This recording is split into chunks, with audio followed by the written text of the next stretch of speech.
말씀 우리 다 같이 일어나서 함께 우리 봉독합니다. 다 같이 일어나서. 네. 베드로전서 1장 15절부터 17절까지 말씀.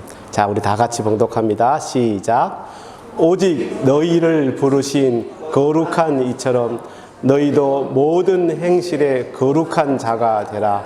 기록되었을 때 내가 거룩하니 너희도 거룩할지어다 하셨느니라. 외모로 보지 않고 각 사람의 행위대로 심판하시는 이를 너희가 아버지라 부른즉 너희가 나그네로 있을 때를 두려움으로 지내라. 아멘. 자, 앉으시겠습니다. 아멘. 우리 표입사님 마지막 찬양 전 잘 몰랐는데 부르면서 보니까 기가 막히게 마지막 찬양을 딱 하셨다라는 생각을 했습니다. 제가 중간에도 나중에 찬양 하나 부를 텐데 마지막 찬양 뒷부분만 후렴만 하셨는데 다 이렇게 생각하니까 오늘 예배와 말씀과 참 어울리는 찬양을 준비해 주셨구나. 하나님 감사합니다는 제가 기도를 돌려드렸습니다. 자, 오늘 이 시간 말씀 시작하면서 제가 여러분들에게 한번 묻고 싶습니다. 여러분에게 있어서 하나님은 누구이십니까? 속으로 대답하셨죠. 네. 자, 그러면 여러분 그런 하나님을 어떻게 알고 항상 어떻게 그렇게 대하고 계십니까? 자, 속으로 다 대답하셨는 줄 믿습니다. 예. 하나님의 자들이, 모든 하나님의 자녀들이 이 하나님을 나를 구원하신 아버지라고 고백합니다. 예. 그래서 그러고 나서 이제 아버지 하나님의 자녀가 되어서 아버지 하나님으로부터 받는 더 그 큰 사랑과 더 없는 은혜 안에서 살아가게 됩니다. 예. 얼마나 감사한지. 근데 오늘 저는 이것을 말씀드리고 싶은데 그 가운데서 아버지 하나님의 더 없는 사랑과 은혜 안에서 살아가는데 그 가운데서 하나님의 자녀들이 정말 놓치지 말고 항상 유지해야 하는 것이 무엇이냐면은 우리 아버지 하나님을 향한 경외심입니다. 경외하는 마음. 여러분 성경책을 한 번 이상 읽어보신 분들은 아마 아실 것입니다. 구약뿐만 아니라 신약에서도 이 성경에 나타나 있는 이 하나님의 위대한 자녀들에게 공통적으로 나타나는 기본적인 마음이 바로 이것입니다. 아버지 하나님을, 내 아버지 하나님을 향한 경외하는 마음. 여러분 또 우리가 알 수 있는 것은 그렇지 못하였을 때 최종적으로는 죄를 짓고 하나님과 멀어져서 영원히 멀어져서 떨어져 버리는 그런 일들이 있음을 우리가 보게 됩니다. 그래서 오늘 이 시간에는 모든 그리스도인들이 당연히 갖추어야 할 이 우리 아버지 하나님을 향한 그 경외심에 대해서 은혜를 나누는 시간이 되기를 원합니다. 예. 그래서 오늘 제목이 뭐죠? 두렵고 떨리는 마음으로. 여러분 이 시간 좀 경외함을 더 깊이 가지시고 두렵고 떨리는 마음으로 한번 말씀 들어보시기를 바랍니다. 자, 신약 성경 사도행전이 무엇으로 시작하냐면은 예수님께서 부활하시고 성천하시는 그 순간부터 시작을 합니다. 그리고 제자들에게 명령하셨어요. 너희들 다시 고향으로 뿔뿔이 흩어져 집으로 가지 말고 예루살렘에 남아서 기도하고 내가 너희에게 허락할 선물을 기다리라고요. 그래서 그렇게 기다리다가 성령님께서 그 기다리고 기도하는 자들 한 사람 한 사람에게 임하는 성령 강림의 날이 있지 않았습니까? 그날이 오순절 날과 딱 맞는 그날이었습니다. 그 그때로 한번 돌아갑니다. 오순절날 이후에 초대교회 때를 한번 우리가 생각해 보겠습니다. 네, 성령님이 강림하시고 그 후로 그들을 통하여, 아니 이 예수님의 임재를, 예수님 된 성령님의 임재를 통하여 초대교회가 얼마나 많은 은혜를 받았는지 모릅니다. 예수님 계시던 때와 같이 많은 사람들이 구원받고 또 치유받았습니다. 그리고 그 공동체는 함께 예수님께서 다시 오시겠다고 약속하셔서 그 날을 기다리며 진짜 모두가 자기에게 넉넉히 가진 그 재산을 다 같이 나누었기 때문에 부족함이 없었습니다. 그들만 그렇게 한 것이 아니라 그것을 그 주변에 있는 다른 이웃들에게도 나누어서 많은 도움을 주었습니다.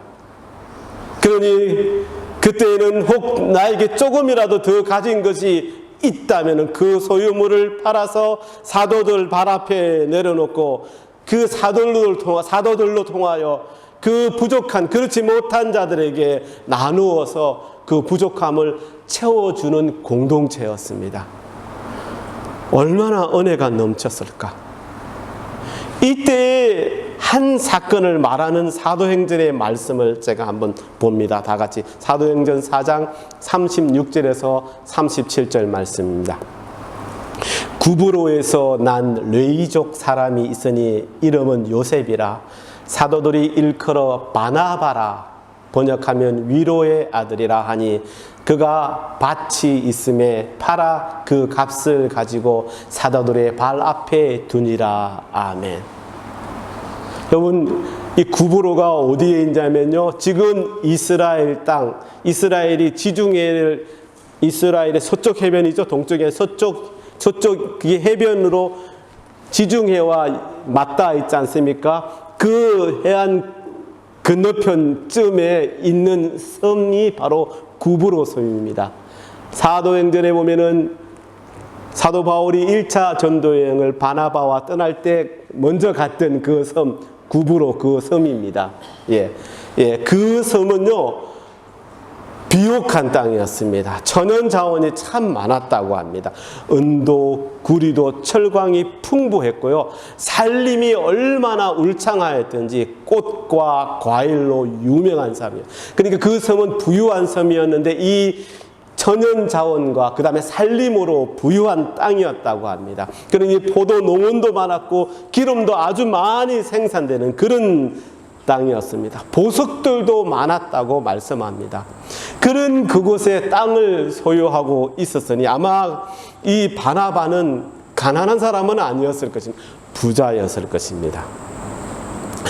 그 집이, 자기가 구브로에 살았으니까 자기 집이 유대 땅에 있지 않고 구브로에 있으니 아마 이 바나바는 고향을 떠난 유대인이었다고 볼 수가 있는, 디아스포라라고 우리가 표현합니다.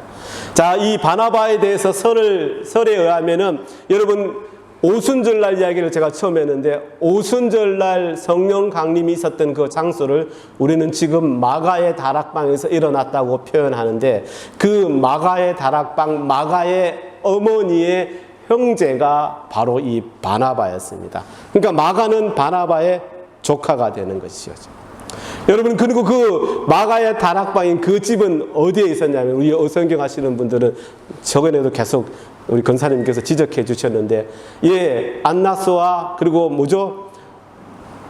가야바의 그 대제사장의 집이 있는 예루살렘 성 안에서도 부유한 집들이 모여 있는 그곳에 인접해 있는 부촌 안에 있는 그런 집이었습니다. 그러니 아마 그 집안 자체가 아마 부유했던 것 같습니다. 그런 레위 족속의 후손인 바나바가 구브로에 있는 자기 집, 그리고 땅이 있었는데 그 자기 땅을 판 값 모두를 가지고 와서 사도들에게 주었다는 것입니다. 여러분, 그 다음 구절을 한번 보면요, 사도행전 5장 1절로 넘어가는데 이렇게 되어 있습니다. 아나니아라 하는 사람이 그의 아내 삽비라와 더불어 소유를 팔아라고 말씀하고 있습니다. 여러분, 제가 영어 성경을 이렇게 찾아보니까 NIV 말고 킹 제임스 버전이나 다른 영어 성경을 보면요, 이 부분의 시작을 할 때 제 첫 단어가 but으로 시작합니다. 여러분, 영어 성경에서 but 하고 이어지는 이 내용은 뭐냐면요, 새로운 내용을 소개할 때마다 but 중간에 넣는데, 이게 완전히 다른 내용을 말하는 것이 아니라 항상 앞 내용과 그 다음 내용이 연관되어 있지만, 하지만 새로운 말을 할 때 but 이렇게 시작을 합니다. 영어 성경으로 읽어보신 분들은 이해하실 것입니다. 자, 그러면 그 다음에 1절 다음에 있는 이야기들을 한번 우리가 또 보도록 하겠습니다. 그 값에서 얼마를 감춤해 그 아내도 알더라. 얼마만 가져다가 사도들의 발 앞에 두니 베드로가 이르되 아나니아야, 어찌하여 사탄이 내 마음에 가득하여 내가 성령을 속이고 땅값 얼마를 감추었느냐. 땅이 그대로 있을 때에는 내 땅이 아니며 판 후에도 내 마음대로 할 수가 없더냐. 어찌하여 이 일을 내 마음에 두었느냐. 사람에게 거짓말한 것이 아니요 하나님에게로다 라고 말씀하고 있습니다. 약간 이게 좀 꼬여서 이게 무슨 말이죠? 좀 헷갈리죠. 그래서 제가 메시지 성경으로 4장 1절부터 5장 1절부터 4절까지를 다시 한번 읽어드리겠습니다. 봅니다.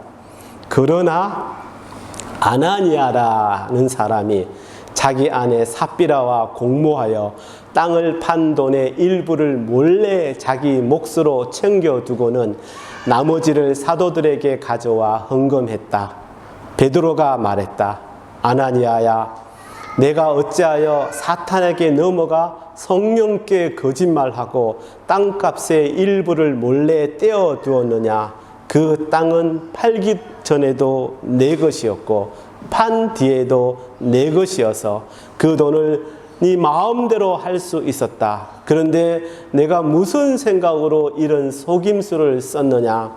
너는 사람에게 거짓말한 것이 아니라 하나님께 거짓말한 것이라. 아멘. 여러분, 이 이야기는 이런 것입니다. 원래 아나니아와 삽비라 부부는 아마 이 초대 교회에 있어서 그 초대 교회를 다니는 성도들 중에서 잘 살았던 가정이었을 것입니다. 그래서 헌금도 많이 하고 교회도 열심히 다니는, 그래서 관심을 한꺼번에 받는 그런 가정이었을 것입니다. 그런데 어느 날 그 관심이 다른 사람에게 쏠려져 버렸습니다. 누구에게요? 바나바에게. 바나바가 자기 땅을 판, 생각해도 그 막대한 돈을 모두 다 가져와서 헌금한 것입니다. 그래서 그 돈으로 성도들과 많은 사람들을 구제하였습니다. 그러자 아마 자기에게 오던 그 관심을 빼앗겨서 공허함을 느낀 것입니다. 그래서 이 부부는 자기 땅을 팔아서 헌금해야 되겠다라고 생각하게 됩니다. 그것도 큰 땅이었고 그들에겐 소중한 재산이었을 것입니다. 얼마나 귀한 생각입니까? 그런데 팔고 나고 보니까 그 돈이 너무 크게 보입니다. 그래서 일부를 조금만 떼어놓고 나머지를 드리면서 전부를 드리는 것처럼 하기로 하였습니다. 다른 모든 사람들과 하나님을 기만하여 속인 것입니다.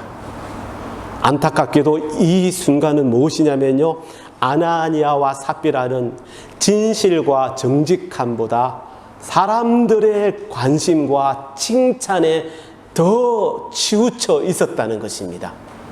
만약 그렇지 않았다면 바나바처럼 하나님을 향한 마음이 가득 차 있었다면 거기서 조금 떼놓을 생각을 하지 못했을 것인데 그냥 그들은 자기에게 떠난 그 관심을 돌려볼 심산이 더 컸던 것입니다. 그렇게 사람들의 평판이 더 중요했습니다. 이렇게 사람의 칭찬을 바라게 되면 그 사람을 두려워하게 됩니다. 그리고 나아가서 그 사람을 섬기게 됩니다. 사람은 누구나 자기가 두려워한 존재를 섬기지 않습니까? 예, 아나니아와 삽비라 부부는 사람들을 두려워하였지만 하나님은 두려워하지 않아서 하나님 앞에서 거짓말을 하는 큰 잘못을 저지르게 된 것입니다. 그러고 나서 아주 뜻밖의 사건이 갑자기 일어나는데, 이 신약 세대에 와서는 찾아보기 힘든 하나님의 심판이 임하는 순간을 우리가 보게 됩니다. 5장 5절에서 6절 말씀입니다. 아나니아가 이 말을 듣고 엎드러져 혼이 떠나니 이 일을 듣는 사람이 다 크게 두려워하더라. 젊은 사람들이 일어나 그 시신을 싸서 메고 나가 장사하니라. 아멘. 그리고 조금 있다가 그 자리에 부부가 같이 있지 않았는데, 예, 아나니아만 있었는데 조금 있다가 부인 삽비라가 들어옵니다. 무슨 일이 일어나는지 아무것도 모르고, 그리고 사도들 앞에서 또 남편처럼 똑같은, 아니 하나님 앞에서 똑같은 거짓말을 할 때 그녀도 심판을 받고 그 자리에서 죽게 됩니다. 여러분, 아나니아와 삽비라가 어떤 사람들이었을까요? 제가 생각할 때 아마 이런 자들이 아니었을까. 여러분들도 쉽게 볼 수 있는, 아마 지금으로 치자면 교회에서 좀 헌금도 많이 하고 교회 봉사도 하고 예배에도 열심히 참석하는, 그리고 존경받는 훌륭한 장로님과 권사님이지 않았을까? 그런데 어느 날 순간부터 하나님을 진정으로 사랑하고 두려워하는 그 경외심이 그들의 마음에서 떠나가자, 처음에 그들의 그 헌신과 희생은 아무 소용이 없게 된 것입니다. 여러분, 이 이야기에, 이 아나니아와 삽비라 이야기 제일 마지막 부분이 11절 말씀인데, 사도행전 5장 11절에 이렇게 말씀하고 있습니다. 온 교회와 이 일을 듣는 사람들이 다 크게 두려워하니라. 여러분, 구약 성경을 보면은 이와 비슷한 이야기가 있습니다. 여호와 하나님을 향한 그 경외심이 없이 제사를 드리다가 하나님이 명령한 써라 한 그 불이 아닌 다른 불을 갖다가 그 제사에 사용한, 그래서 하나님 앞에서 죽임을 당한 그 아론의 두 아들 앞에서 여호와 하나님은 분명히 아론에게 이렇게 말씀하셨습니다. 예, 레위기 10장 1절 3절 말씀을 우리 다 같이 한번 봅니다. 아론의 아들 나답과 아비후가 각기 향료를 가져다가 여호와께서 명령하시지 아니한 다른 불을 담아 여호와 앞에 분향하였더니 불이 여호와 앞에서 나와 그들을 삼킴에 그들이 여호와 앞에서 죽은지라. 모세가 아론에게 이르되 이는 여호와의 말씀이라 이르시기를, 잘 들으시기를 바랍니다. 아론에게 말씀하십니다. 나는 나를 가까이 하는 자 중에서 내 거룩함을 나타내겠고 온 백성 앞에서 내 영광을 나타내리라 하셨느니라. 아멘.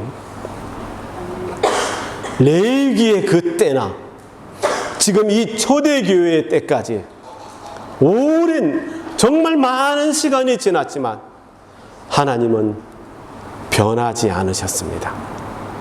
하나님의 말씀과 거룩하심은 조금도 변하지 않으셨습니다. 지금도 마찬가지입니다. 여러분, 어떤 사람은 구약의 시대와 신약의 시대는 다르다 이렇게 말하는데요, 같습니다.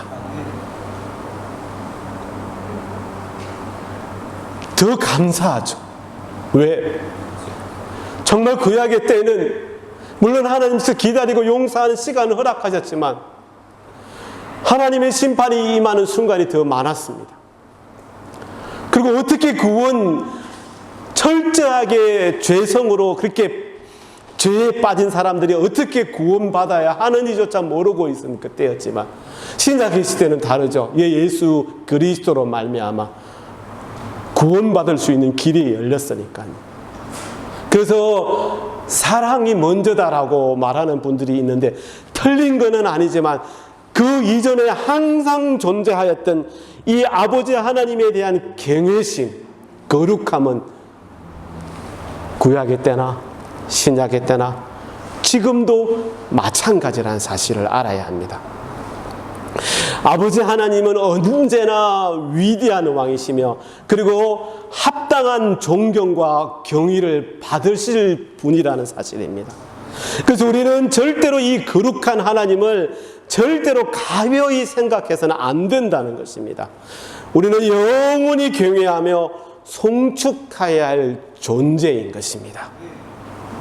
여러분, 오늘이 교회력으로 따져서 이게 교회력으로는 주일마다 이렇게 지정된 날이 있는데 오순절날 이후로 계속해서 오순절날 첫째 주일, 둘째 주일, 셋째 주일 하다가 오늘이 오순절 후 마지막 주일입니다. 26번째 주일.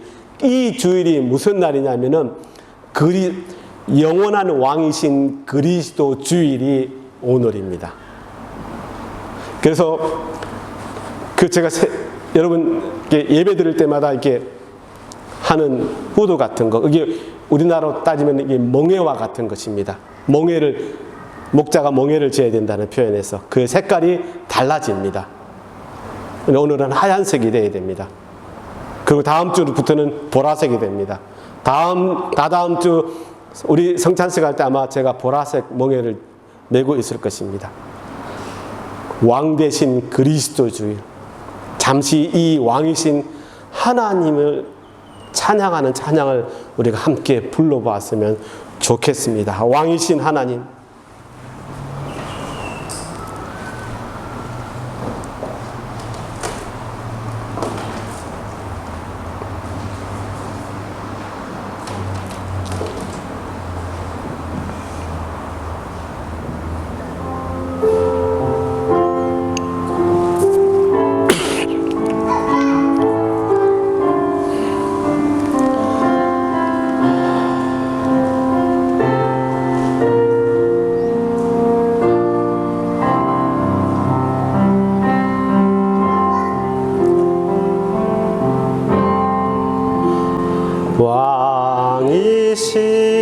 왕이신 나의 하나님,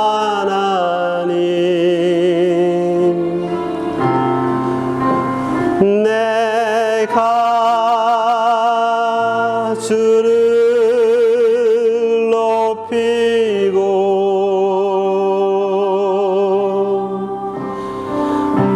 영원히 주의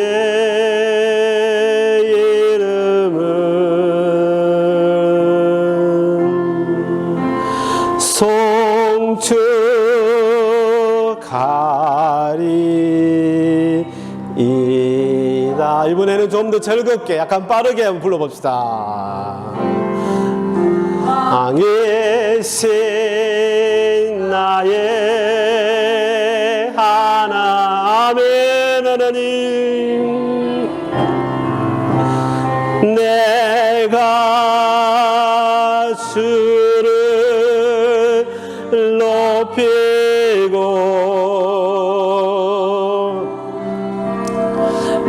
영원히 주의 이름을 아멘. 송축하리이다.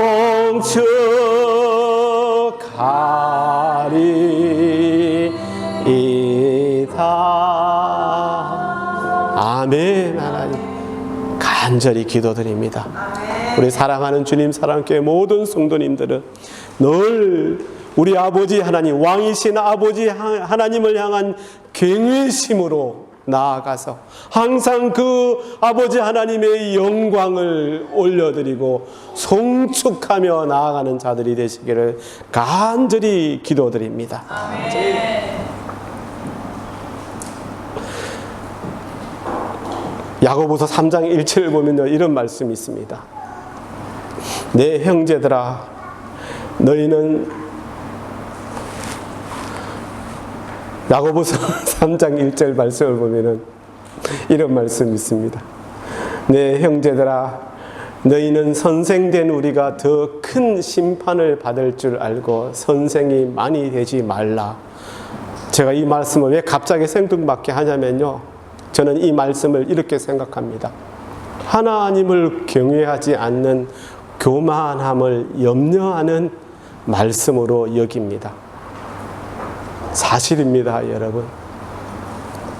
여러분, 저는 진짜 그렇게 생각합니다. 제가 여러분보다 천국에 들어갈 가능성이 현저히 낮다는 사실을 저는 잘 알고 있습니다. 죄와 잘못에 훨씬 더 많이 노출되어 있어서 나도 모르는 사이 여러분 앞에서 죄를 지을 가능성이 더 높기 때문입니다.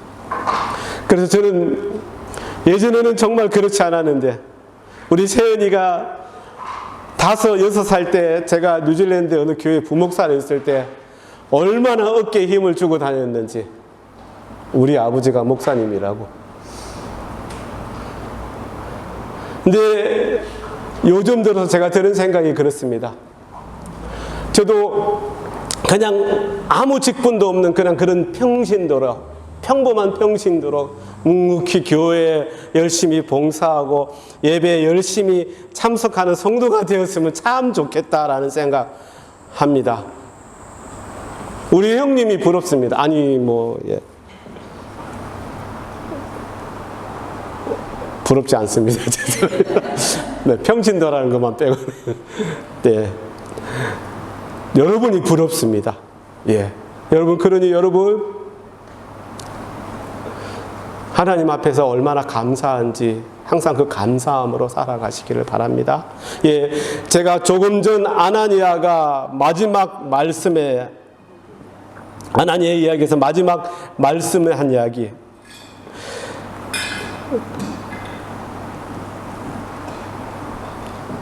온 도시라라고 말하지 않고 온 교회가 두려워하였다라는 말씀을 우리가 보았습니다.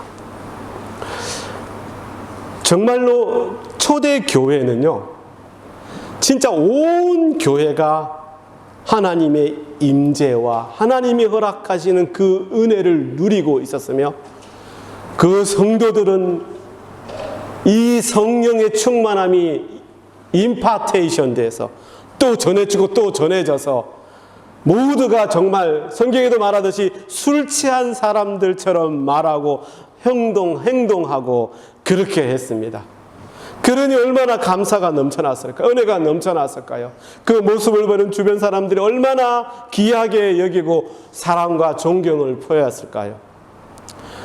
그런데 점점 시간이 흘러가면서 그 성도들은 이 거룩한 하나님의 임재에 서서히, 그리고 너무나 익숙해져 갔을 것입니다.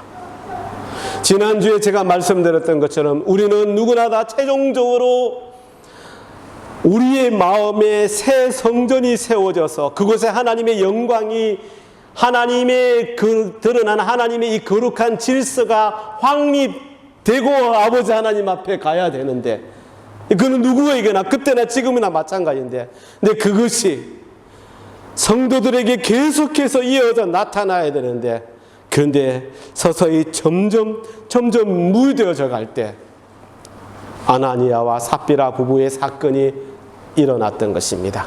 그리고 성도들은 다시금 깨닫게 됩니다. 하나님의 거룩하심을 다시 느끼고 인정하며 결단하는 시간이 바로 그 시간이 된 것입니다.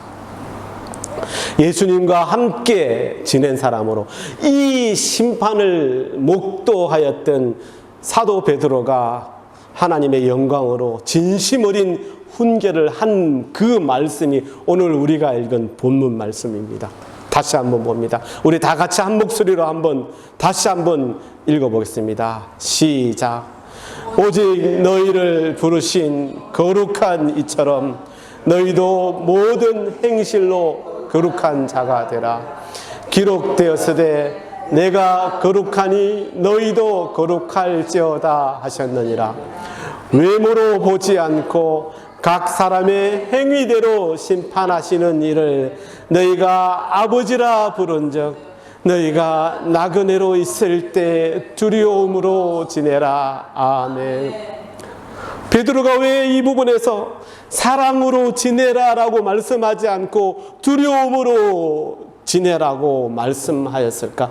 이 말씀에 주목하시기 바랍니다. 여러분, 우리는 어떤 사람이라 하십니까? 우리는요, 하나님의 사랑의 증거가 되어야 하는 사람들입니다. 그래서 사랑이 없으면 아무것도 아니고, 하나님의 사랑이 없으면 하나님을 알 수도 없습니다. 우리는 반드시 아버지 하나님과 나와의 이 사랑의 관계를 맺어야 하고 그 관계를 지속해야 합니다. 그런데 그 사랑이 영원히 완전하려면 반드시 하나님을 향한 이 거룩한 경외심이 밑받침되어야 한다는 것입니다. 그렇지 않다면 어느 순간에 그 하나님을 향한 사랑이 한계에 부딪히고 말 것입니다. 한계에 부딪힌다? 이렇게 말할 수도 있을 텐데 어떻게 하나님을 향한 사랑이 한계에 부딪힐 수 있느냐고 물으실 수도 있을 것입니다. 여러분, 한데 잘 들으시길 바랍니다. 우리가 하나님을 사랑할 때 하나님을 아는 만큼 사랑할 터인데, 참된 사랑은 하나님이 누구이신가에 대한 진리에 그 기반을 두게 됩니다.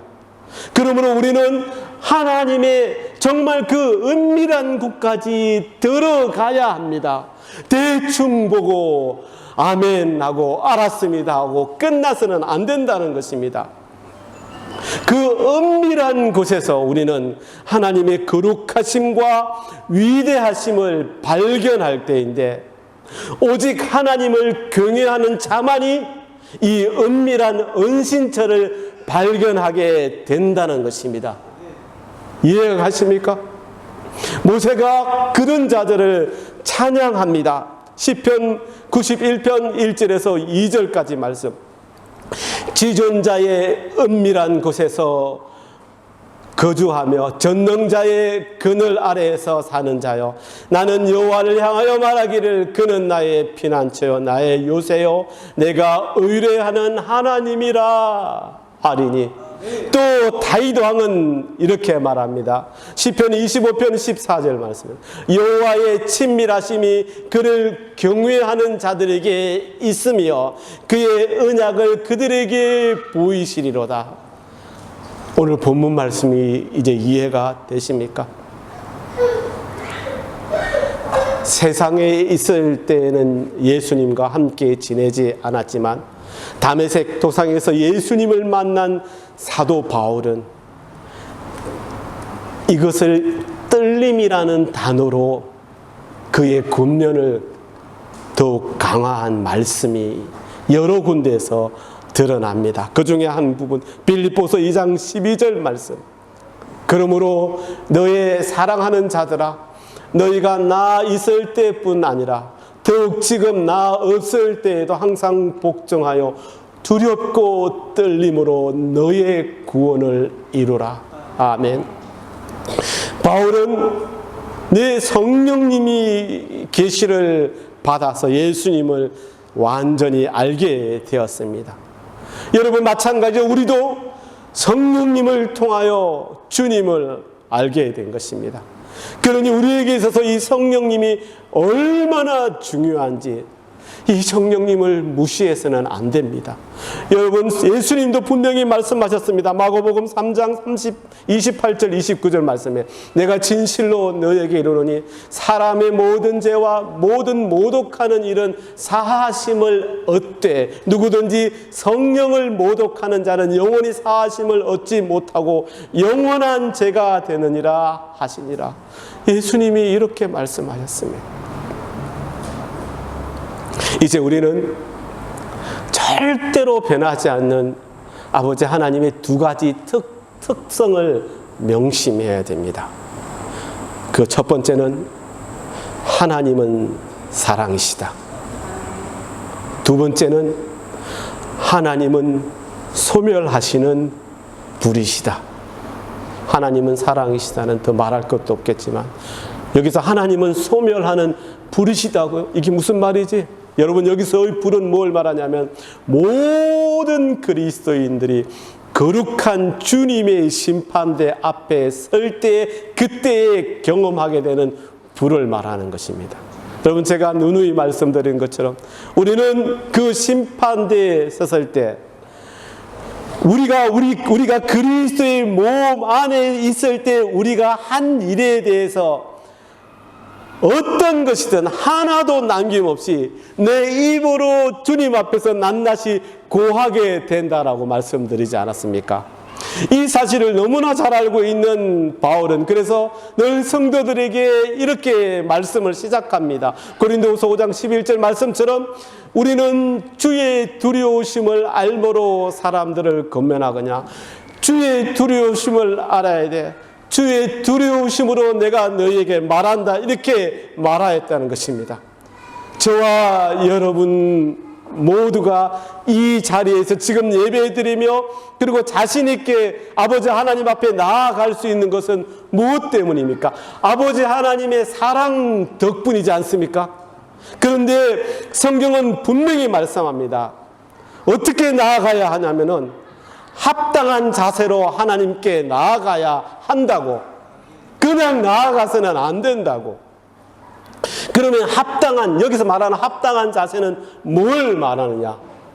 두렵고 경건함과 두려움으로 나아가는 것을 말씀하는 것입니다.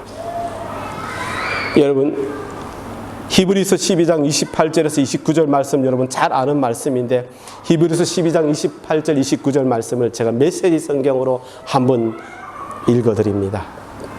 우리가 무엇을 받았는지 아시겠습니까? 흔들리지 않는 나라입니다. 우리가 얼마나 감사해야 하는지 아시겠습니까? 감사드릴 뿐 아니라 하나님 앞에서 깊은 경외감이 넘치는 예배를 드려야 합니다. 하나님께서는 냉담한 방관자가 아니십니다. 그분은 적극적으로 정리하시고 태워버려야 할 것은 전부 불사르십니다.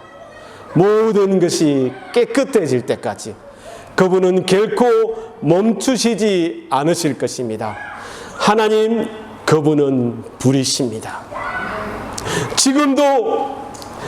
지금도 이 자리에 충만하게 임재하시는 아버지 하나님의 임재를 두렵고 떨리는 마음으로 경외하는 마음으로 우리는 맞아들여야 됩니다. 그것이 무섭다고 여러분 도망쳐서는 안 됩니다. 내 몸을 엎드릴 때 더 내려갈 수 없는 땅 밑바닥까지 밀착시켜 엎드린 다음에 그런 모습으로 아버지 하나님께 더 가까이 나아가야 합니다. 그럴 때야 하나님께서는 그런 자들의 죄를 용서해 주시고 상처를 씻어 주시고 다시 일으켜 세워 안아 주실 것입니다. 그 순간 그 어떤 것으로 느껴보지 못한 깨끗한 마음을 느끼게 될 것입니다. 여러분, 그때가 여러분에게 성령님이 임재하는 그 순간 아니겠습니까? 그런 순간이 없으셨습니까? 성령님이 내 안에 충만하게 임재할 때 다른 그 어떤 고통도 번민도 염려도 생각나지 않고 흥분과 감동으로 그것도 그 누구도 비교할 수 없는 그런 신선한 깨끗한 마음을 여러분 느껴보지 못했습니까? 그런 마음인 것입니다. 제가 오래전에 어디선가 들었던 말이 생각이 났습니다. 여러분, 중간에 이거는 여러분 살아가시면서 그냥 소설책을 보고 아니면 TV에 무슨 드라마를 보고 아니면 쇼 프로그램을 보고 나는 그것이 나쁘다고 생각하지 않습니다. 그게 빠져버리면 문제가 되겠지. 하나님은 때때로 그런 것들 가지고도 드라마를 가지고도 우리에게, 제가 그렇다고 드라마를 본다는 건 아닙니다. 저는 드라마 잘 안 봅니다. 정말 안 봅니다. 예. 예전에 쇼 프로그램 가끔 봤는데 요즘 그것도 잘 안 보고. 네.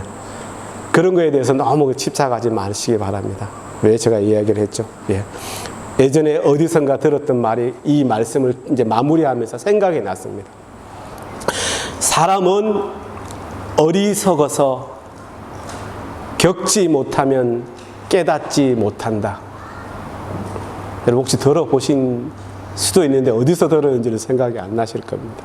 사람은 어리석어서 겪지 못하면 깨닫지 못한다. 참 우리를 향한 말, 우리 믿는 사람에게 정말 또 한 번 생각하고 또 한 번 생각해야 될 말씀인 것 같습니다. 여기서 예수님을 보신 분이 계십니까? 손 한번 들어보십시오. 예수님을 진짜 보셨어요? 아니, 진짜 눈으로 보신 분이 아무도 없습니다. 예, 마음으로 성령님을 통하여 느끼신 적은 있으실 것입니다. 바울이 그랬듯이, 바울도 예수님을 본 적이 없습니다. 하나님은 말할 것도 없겠죠. 정말 감사한 것은 그래도 하나님의 말씀을, 우리 예수님의 말씀을 성경을 통하여 들을 수 있다는 사실입니다. 그런데 우리는 보지도 못하고 믿어야 합니다. 그래서 믿는다고 고백하고 외쳐보지만 내 마음으로 온전히 믿지 못하고 있는 나를 발견할 때가, 느낄 때가 얼마나 많은지, 정말로 하나님의 임재를 내 눈으로 목도하는 그 순간이 있어야 하는지, 아니면 진짜 천국과 지옥을 내 눈으로 직접 보아야 그때나 깨닫고 온전히 믿게 될까? 사랑하는 여러분, 부디 우리를 그토록 사랑하시는 아버지 하나님의 거룩하심을 믿는 여러분 되시기를 간절히 바랍니다. 이제 말씀 마칩니다. 좀 많이 길어졌네요. 죄송합니다. 피곤하실 텐데. 매일 일어날 때마다 두렵고 떨리는 마음으로 아버지 하나님께 기도드리는 여러분 되시기를 간절히 바랍니다. 그리고 늘 이렇게 두렵고 떨리는 마음으로 여러분의 모든 시간을 살아내려고 애쓰는 여러분 되시기를 간절히 바랍니다. 간절히 기도드립니다. 저와 여러분 모두가 이 하나님의 거룩한 임재를 사모하며 이 두렵고 떨리는 마음으로 하나님 앞에 서서 아버지 하나님의 거룩한 사랑을 완성하는 자로 나아갈 것을 결단하는 자가 되시기를 우리 구주 예수 그리스도의 이름으로 간절히 기도드립니다. 아멘. 기도하겠습니다. 하나님,